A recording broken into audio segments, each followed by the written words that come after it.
अपनी की हुई भागवतिक वृत्ति, तपस्या, साधना, दान, पुण्य कभी अपने मुख से उच्चारण नहीं करना चाहिए।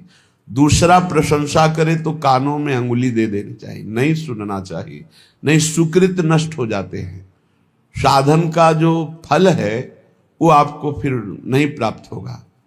प्रशंसा अपने मुख से करने से बचे और दूसरे के मुख से प्रशंसा सुनने से बचे। दूसरे की निंदा अपने मुख कर से करने से बचे और दूसरे के मुख से सुनने से बचे।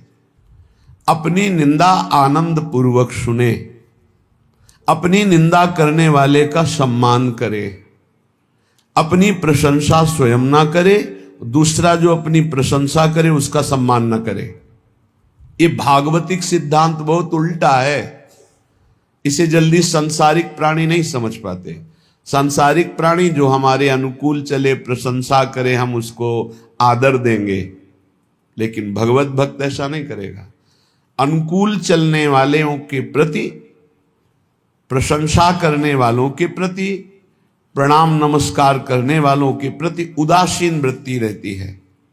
अपमान निंदा करने वालों के प्रति प्रिय भाव रहता है। बिल्कुल उल्टा, बिल्कुल उल्टा। संसार में अपमान निंदा करने वाले के प्रति तिरस्कार भावना रहती है। सम्मान, प्रियता, अनुकूलता, इसके लिए फिर हृदय में आदर बुद्धि होती है। ओ ये तो बहुत अच्छा आदमी, ये है संसारिक भाव। परमार्थ बिल्कुल इससे उल्टा है, इसको धारण कीजिएगा। अपनी प्रशंसा कभी अपने मुख से ना करे।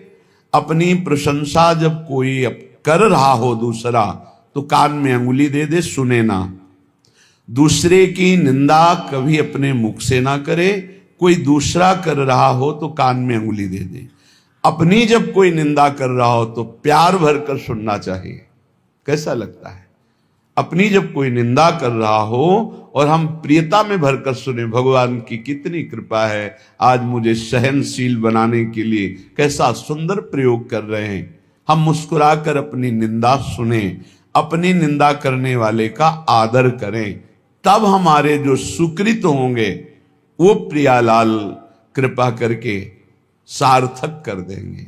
सुकृतों का सार्थक होना है प्रियालाल करुणा करके हमारे नेत्रों में झलकने लगे, हमारा मन उनकी स्मृति में, उनके नाम जप में निरंतर लग जाए। श्रीपाद कह रहे हैं, ये सदैव श्यामा श्याम वृंदावन में खेलते रहते हैं। जितने अविद्यामय धाम हैं, मायाकृत लोकों को अविद्यामय कहते हैं। एक विद्यामय है, कैलाश, साकेत, वैकुंठपुरी, द्वारिका, ये सब दिव्य विद्यामय है। कह रहे हैं विद्यामय और अविद्यामय, इन सब से परे ये महाप्रेममय श्री वृंदावन धाम है। इस सब धामों का मूल वृंदावन का जो प्रेम रस है, ये बिना श्री जी की कृपा से नहीं मिलता। आपका वृंदावन आना, वृंदावन दर्शन करना, वृंदावन वास करना, सत्संग मिलना, ये केवल श्री जी की कृपा से है। अब विश्वास करो, जब श्री जी ने इतनी कृपा कर दी है तो वो मिलने वाली पूरी वृत्ति बना दी, अब मिलना बाकी है, ये आपको संभालना है। सबकी कृपा आपके ऊपर है, अब आपको अपनी कृपा अपने ऊपर कर लेनी है। अपनी कृपा, गलत आचरणों वाले मन को धिक्कारना, सही संग, सही विचार, सही क्रिया, इसका आदर करना, जो शास्त्र प्रमाणित है, ये अपने ऊपर कृपा आप कर रहे हैं।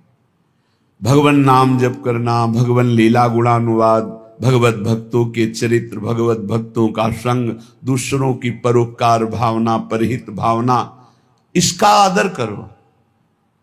दूसरों का अहित, प्रपंच वार्ता, काम चिंतन, काम क्रीड़ा, ये सर्वनाश करने वाली बात, इसका त्याग करो। ये होगा अपने ऊपर कृपा करना। गुरु की कृपा हो गई, शास्त्र की कृपा हो गई, श्री जी की कृपा, अब अपनी कृपा बकाया रह गई। आप जो प्रमाद स्थिति में समय काटते हैं, ये अपने ऊपर कृपा कर लीजिए। देखो, बिना आसनों का अभ्यास किए कोई ऊर्ध्वरेता ब्रह्मचारी नहीं हो सकता। यदि आप आसन में नहीं बैठते हैं कम से कम 2 घड़ी 48 मिनट, आप ब्रह्मचर्य रह ही नहीं सकते। कागज में लिख लीजिए चाहे दिमाग में लिख लीजिए, ये अनुभव गम में बातें कह रहे हैं। आप प्राणवायु का संशोधन नहीं करते हैं, आप अंदर मंत्र नहीं चलाते हैं, आप ब्रह्मचर्य रह लें, असंभव बात है। बिना किसी क्रिया के उसका पतन हो जाएगा। सिद्धासन ऊर्ध्वरेता ब्रह्मचारी जी के लिए अत्यंत आवश्यक है। आदर का पात्र वही है जो ऊर्ध्वरेता हो जाता है। अगर सिद्धासन में नहीं बैठे तो ऊर्ध्वरेता की गुंजाइश ही नहीं है। प्राण संशोधन नहीं है तो निरंतर मंत्र वृत्ति चला ही नहीं सकते, क्योंकि स्थूल प्राण है, मंत्र तो सूक्ष्म प्राण में निरंतर चलते हैं। हमारी प्रार्थना है, सेवा करो, 24 घंटे में 1 घंटा ही सही, पर जवान साधक को सिद्धासन और पद्मासन का अभ्यास करना चाहिए। जिस समय हम 24 मिनट क्रॉस करेंगे आसन में बैठकर, तो हमारे शरीर में भयंकर पीड़ा होगी, जांघों में, हर नस नाड़ी में। वह पीड़ा बड़ी अमृतमयी होती है, शरीर को निरोग कर देती है, चर्बी को भस्म कर देती है, वायु को शांत करके सूक्ष्म करती है। जो आसनों पर बैठने वाला है, ब्रह्मचारी है, प्राण संशोधन प्राणायाम के द्वारा करता है, बहुत सुंदर मंत्र चलता है निरंतर। जवान जवान साधक है, झुक के बैठना, दीवाल का आश्रय ले लेना, शरीर का रोग ग्रसित हो जाना, ये सूचना देते हैं कि आप ब्रह्मचर्य की हानि किए हैं, आपका आहार ठीक नहीं है, आपकी साधना ठीक नहीं है। असाध्य रोग, आकस्मिक पूर्व पाप के परिणाम स्वरूप आ जाना, ये हो सकता है, पर वो हमारी साधना को बाधित नहीं कर सकता। प्रारब्ध साधना को बाधित नहीं कर सकता, ध्यान रखना।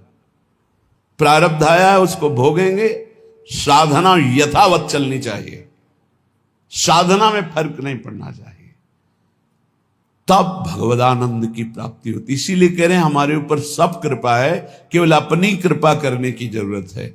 आप लोग अपनी कृपा कीजिए। जैसे हम कहते हैं कि हमारे शरीर में ब्लड प्रेशर का रोग हो गया, हाई या लो, वो थोड़ी देर के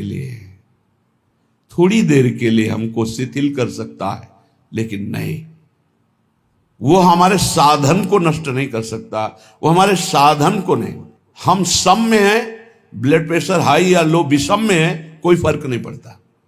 और हम विषम चिंतन करते हैं तो ये सब सही भी हो तो ये गलत है। हमारा विचार, हमारी साधना प्रारब्ध नहीं बाधित कर सकता, ध्यान रखना। प्रारब्ध पाप कर्म का परिणाम है, और वर्तमान की हमारी साधना भागवतिक है। हमारी भागवतिक साधना को आच्छादित कर दे, इतनी बड़ी सामर्थ्य प्रारब्ध में नहीं है। प्रारब्ध बाधा खड़ी करता है, लेकिन हमारे भजन को नहीं रोक सकता, हमारी भागवतिक उन्नति को नहीं रोक सकता। लेकिन हम लोग इससे एक बेपरवाह से नजर आते हैं।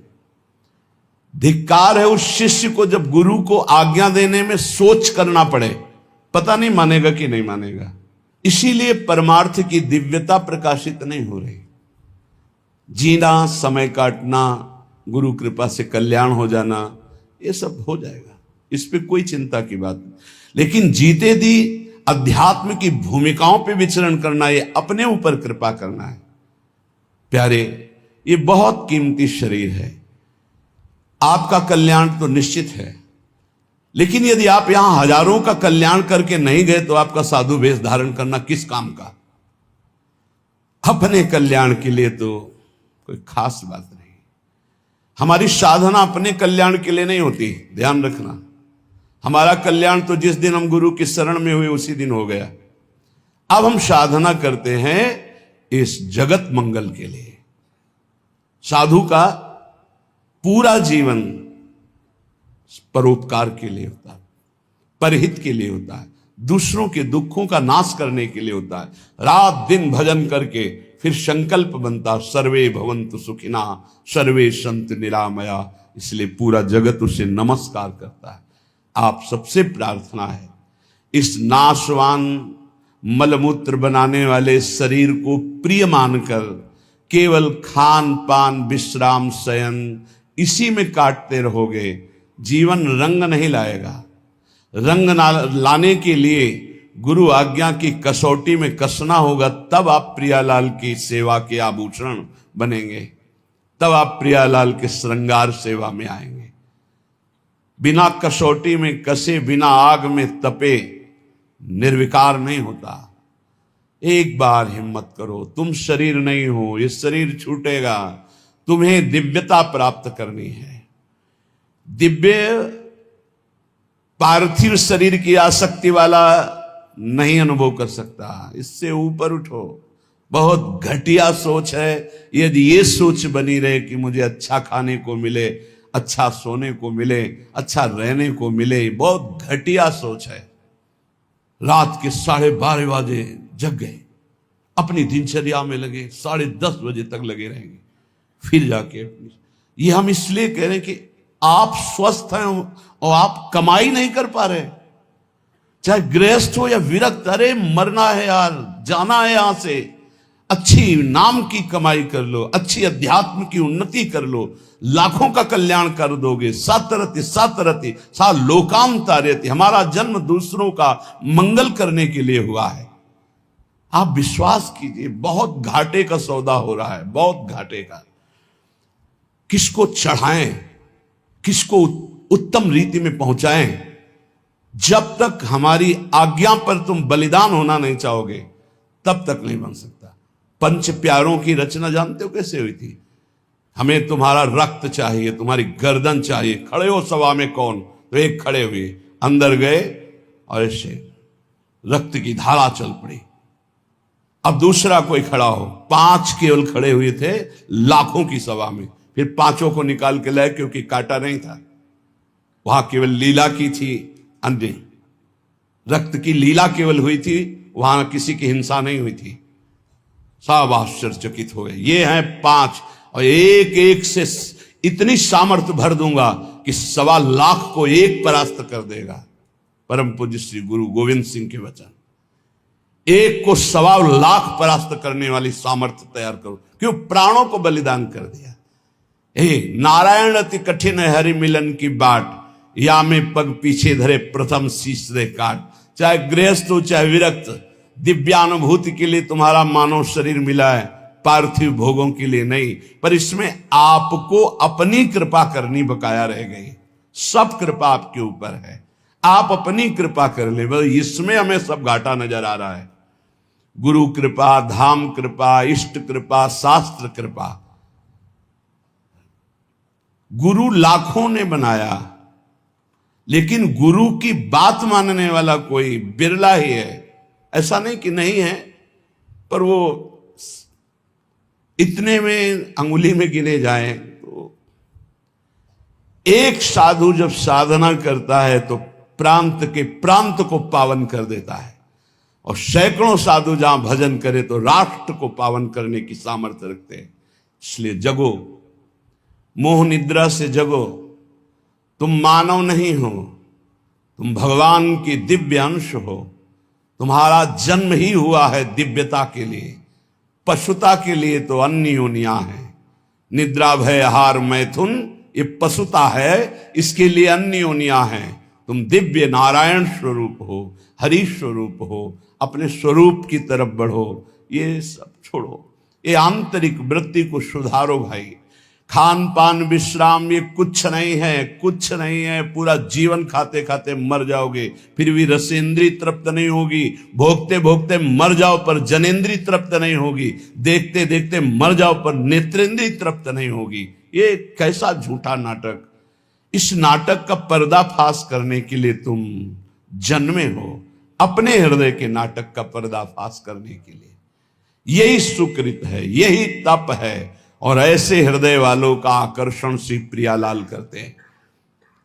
बिना देखे जीवन चला जाए तो धिक्कार है जीवन को। क्या देखना है? प्रिया प्रीतम को। इन्हीं आंखों से ऐसे स्पष्ट, इन्हीं नयनन सब सुख देखें, अपनो जन्म सुफल करी लेखें। इसके लिए श्रीपाद वर्णन कर रहे, सुक्षीणा धमनी ततो मृज वपु केशो जरत कंथया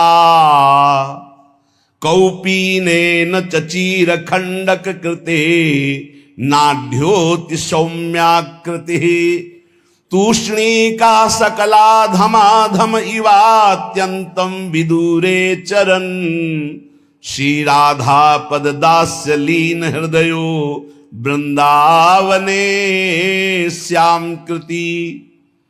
बोले इतना साधन में तन्मय है कि भोजन बहुत अल्प हो गया, इसलिए सुक्षीणा धमनी, नस नाड़ियां एक एक गिन लो। देखो यह है अपने ऊपर कृपा। और आपसे सच्ची कहते हैं, कई कई दिन भोजन न मिलने पर भी ना शक्ति का ह्रास और न निराशा न चेहरा उदास। कैसे?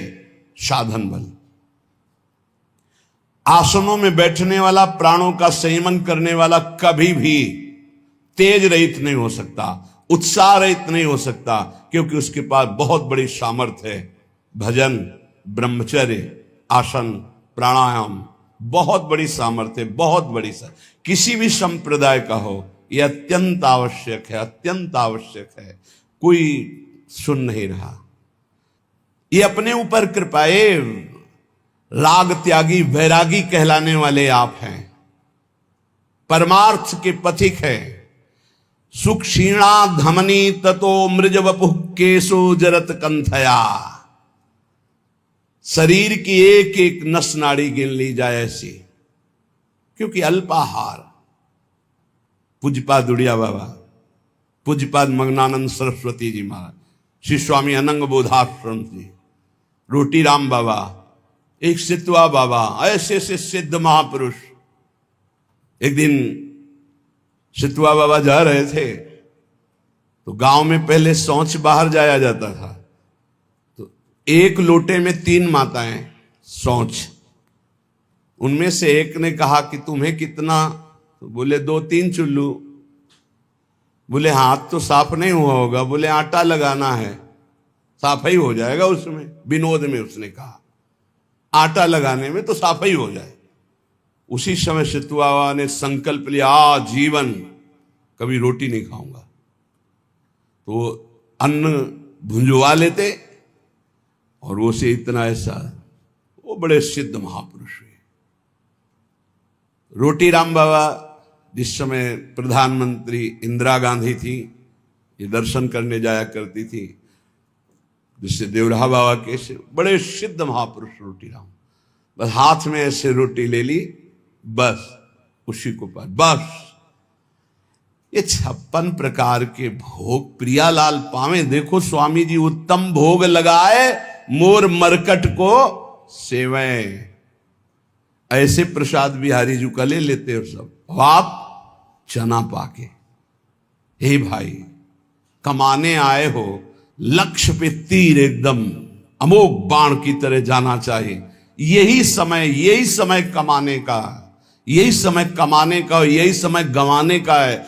जिसकी जवानी तप में, उसकी वृद्धावस्था महान आनंद में। जिसकी जवानी भोग में, उसकी वृद्धावस्था दुर्गति में। कागज में लिख लो। और जिसका प्रारंभ से भजन उसका अंतिम भगवदाकार निश्चित। जिसका प्रारंभ विषयाकार, अंतिम बदलना बड़ा कठिन। ये जीवन की बातें कह रहे हैं। सुक्षीणा धमनी ततो मृज वपुः।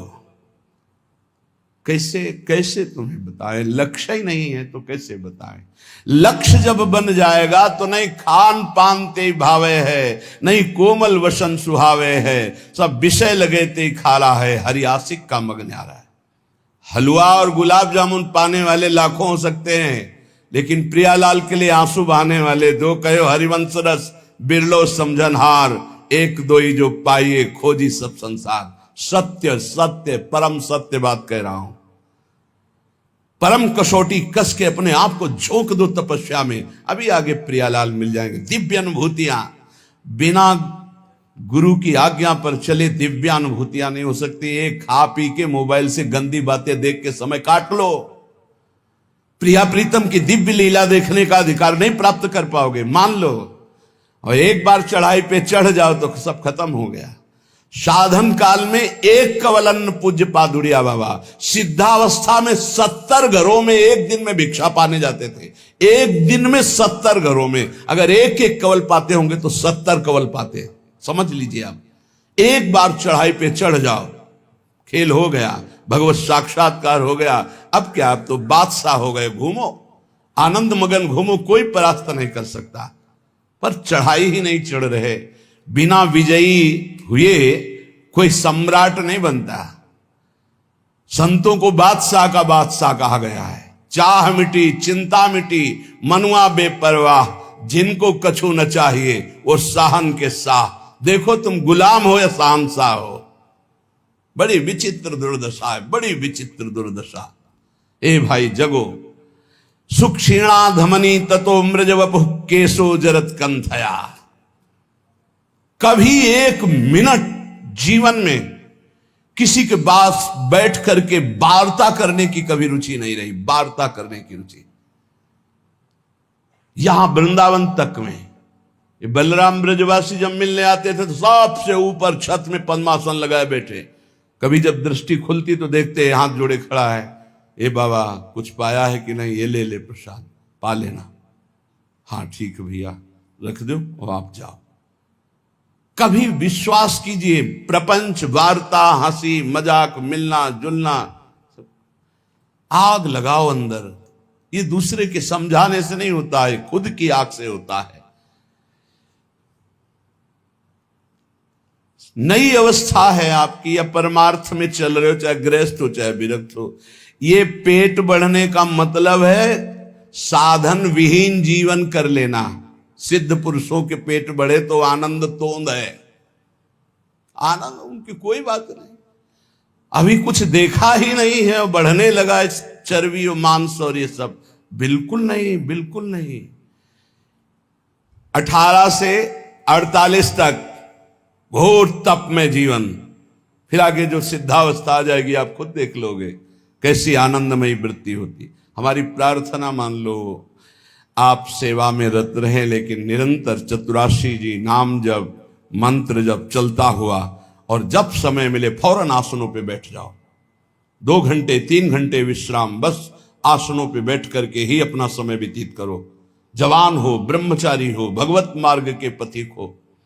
ततो मृज वपुः।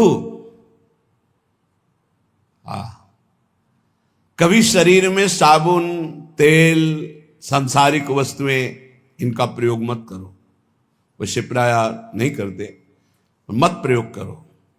कह रहे कि अमृज वपुः, ये साबुन लगा लगा करके इसके चमड़ी को चिकनी करके क्या तुम्हें संसार को दिखाना है? किसके? साबुन घोर रजोगुणी वस्तु है, शरीर में नहीं कभी लगाना। अगर कभी जटा आदि की बात आती है धोने की, तो सात्विक वस्तुएं आती हैं, रीठा आदि ऐसी घोर के डाल लो, जल डाल लो, उचित साफ हो जाते हैं। जीवन में कभी नहीं, गंगा मैया की कृपा से गौ अपने आप निर्मल, ऐसे कहीं भी तेल का कभी प्रयोग ना हो तो कभी जू नहीं पड़ सकते, ध्यान रखना। कभी जटा में कोई कीड़ा नहीं पड़ सकता यदि आपने तेल का प्रयोग नहीं। किस बात का तेल का प्रयोग करना है? क्यों? चमड़ी चिकनी करनी है। अब तो भाई सेटिंग फेटिंग सब पता नहीं चलता है कि क्या साधुता है, क्या वैराग्य की पद्धति, क्या नियम, कुछ पता ही नहीं चलता है। धातु स्पर्श करना वैरागी को मना, तो 14 अंगूठियां पहने। बड़ा लगता है, बड़ा विचित्र लगता है। साधुता का बहुत सर्वनाश होता चला जा रहा है। संन्यास मार्ग और धातुओं की अंगूठी, साधु और वचन की निष्फलता, बिल्कुल झूठे शब्द बोले जा रहे, साधु वेश रख के, तब तक क्या है परमार्थ का क्या स्वरूप समझा जाए? साधु के वचनों पर विश्वास होता है। आप आएंगे, जी कह दिया कि हां, तो 5 मिनट पहले उपस्थित वहां रहेंगे। अगर बाधा हमारे पहुंचने में पहुंच रही तो सूचना पहले पहुंच जाएगी, क्षमा कीजिएगा अमुक समस्या के कारण। साधु के वचन ही होते। अमार्जित शरीर, केवल जल से धुल लिया बस, गंदी होनी चाहिए चमड़ी, पागलों जैसी स्थिति शरीर की बना। कभी दोनों कपड़े नए नहीं होने चाहिए, एक पुराना जरूर होना चाहिए, नीचे का पुराना ऊपर का नया, ऊपर का पुराना तो नीचे का नया। एक साथ कभी नए वस्त्र मत धारण करो, जो एक मर्यादा है उससे चलो। ततो अमृज वपुः, बस केवल जल से पवित्रता के लिए धो लिया, मल मल करके शरीर धोने की जरूरत नहीं, जल डाल लिया पवित्रता के लिए। और कह रहे केशो जरत कंठया, बालों को कंघा मत फेरो, जटा रूप में परिवर्तित करो। श्रीपाद कह रहे, आज्ञा कर रहे। किसी किसी का स्वभाव होता है महीने 1.5 महीने 2 महीने में बना लेना, वो बराबर। 2 ही मार्ग हैं, एक जटा रखना, एक बना। पूर्वाभ्यास इस शरीर का रहा है, 10-12 वर्ष में मुड़वा ले तो मुड़वा ले, 10-12 वर्ष तक ऐसे पड़े रहने का। किसी किसी का अभ्यास होता है, जैसे पूज्य गुरुदेव भगवान प्रति 2 महीने में। 2 ही पद्धतियां हैं। वस्त्र कंथया कौपीनेन च चीरखंड कृते, 2 लंगोटी 2 अछला, एक ऊपर का ओढ़ने का, जब तक ये फट न जाए। कोई दे रहा है तो स्पर्श किया जाता है, उसकी मर्यादा है, हमें नहीं चाहिए, ऐसे नहीं बोला जाता। कोई दे रहा है तो पहले उसे लिया, माथे से लगा लिया, फिर वापस कर दिया। बहुत अच्छा लगा। जो सुलझा हुआ, अभी एक कर्नाटक से सन्यासी जी आए थे, उनको वस्त्र दिया, लिया, ऐसे माथे पे लगाया, और बहुत जो शास्त्र सम्मत साधु संघ के एक एक उनके आचरण प्रमाणित होते हैं। ऐसा नहीं कहा मुझे नहीं चाहिए, लिया उन्होंने, माथे पे लगाया और सूंघा भी, फिर इनको दे दिया, ये ले लीजिए। नहीं चाहिए हमें, हमारे पास है, बस साधु हैं। बहुत अच्छा लगा, बहुत अच्छा लगा। शरीर कैसा, बोले एक एक नस के, एक बार चढ़ जाओ प्यारे, एक बार चढ़ जाओ। इस अध्यात्म की ऊंचाई पर पहुंचने के लिए एक बार ये अविद्या को छीड़ करो। ये शरीर अविद्या है, अविद्या, घोर अविद्या। इससे प्रीति मत करो, मत करो। यावत स्वस्थमिदम कलेवरम यावत च दूरे। जरा कैसे सच्चाई से, यार हमारी इच्छा है एक बार, हमने सभा में इसीलिए आज ये बात रखी, हमारी इच्छा है एक बार प्राणों की परवाह छोड़कर एक बार ऐसे साधन में लगो जिससे प्रियालाल की प्राप्ति हो, जिससे प्रियालाल की दिव्यता हो, और उस दिव्यता से हम जगत मंगल कर सके। एक दिन बलराम ब्रजवासी ने कहा, बाबा तुम हो तो चल रहा है, सत्संग सुनने को मिल रहा है, तो आप चले गए तो फिर क्या होगा? उनका ये बगीचा है हमारी श्री जी का लगा हुआ है, इसमें कोई न कोई तो तैयार करेंगे ही श्री जी। वही बात तैयारी की, हृदय में की, बिना तप के, बिना साधना के। ये सब नौटंकी नाटक होता है। प्रवचन करना, ये 4 को रिझाना, हाँ बहुत नौटंकी नाटक। क्या समझते हुए, देने वाले जो आते हैं ना, संसार के भोगों को देते हैं, ये पैर पुजवाते हैं, ये चाकरी करवाते हैं, साधुन से करवावे सेवा, नरक जाते हैं। बहुत गंदा संसार का सम। उठो और अपनी दिव्यता को पहचानो और ऐसी शक्तियों को संचय करो कि ऐसे कभी न करना पड़े। हम चाहते हैं कि अध्यात्म की ऊंचाई पर हम चढ़ावें। हमारी बात मान लेना, अगर ब्रह्मा की भी ताकत नहीं कि तुम्हें गिरा दें, हम आपको बहुत बड़े बल से संयुक्त होकर कह रहे हैं, पर हमारी आज्ञा पर चलने के लिए बस गुरुदेव भगवान कह रहे थे कि बस मान लो, जान जाओगे, सुनना मत किसी की, मान लो मेरी बात। अक्षरशः गुरु के वचन परम सत्य। तुम किसी की सुनना मत, अर्थ मत पढ़ना, जान जाओगे अपने आप, मान लो मेरी बात, लगे रहो नाम बाणी में, लगे रहो नाम बाणी में, सब जान जाओगे। वो एक एक अक्षर महाराज का बिल्कुल साक्षात्कार होते हैं जीवन में, एक एक अक्षर। कौपीनवंता खलु भाग्यवंता, बहुत बड़ा भाग्यशाली होता है जो कौपीनवंता। लंगोटी धारण करने का मतलब समझते हो? लंगोटी लगा लिया तो काछ वाछ मन निश्चल राखे, धन धन जननी तेरी रे। ये फिर हम आ गए उसी लाइन पर, बार बार कहे, ये जिनके पास मोबाइल हो टच वाला, इस दुश्मन को छोड़ो। सत्संग के बहाने कुसंग नहीं, सत्संग सुनने के लिए और यंत्र रखो। अभी हमको किसी ने दिखाया था कि 700 घंटे सत्संग सुन सकते हो इतनी बड़ी चिप में, वो लगाओ, वो सत्संग सुनो, मत रखो ये टच वाला मोबाइल। कि यही अवस्था है दिव्यता की तरफ चढ़ने की। अरे कोई समझाने वाला नहीं था, तब हम आग में पैर रखकर चल रहे थे। आगे बढ़ो, चाहे गृहस्थ हो चाहे विरक्त, जब तक तप में जीवन, पवित्र जीवन, निष्काम जीवन नहीं, तब तक अध्यात्म की ऊंचाई नहीं मिलेगी। कल्याण बहुत छोटी बात है। कल्याण तो पुत्र के बहाने नारायण बोल दिया तो कल्याण हो गया। कल्याण करने हम नहीं आए, हम बाबा जी लोग हैं, जगत का मंगल करने आए हैं। अपना मंगल तो हो गया, जिस दिन घर से निकले थे प्रभु के लिए उसी दिन हो गया। एक बार कोई भगवान की शरण में हो जाए तो आजीवन निर्वाह करते। हमारा उद्देश्य जगत मंगल, सतरति सतरति सा लोकांतारयति।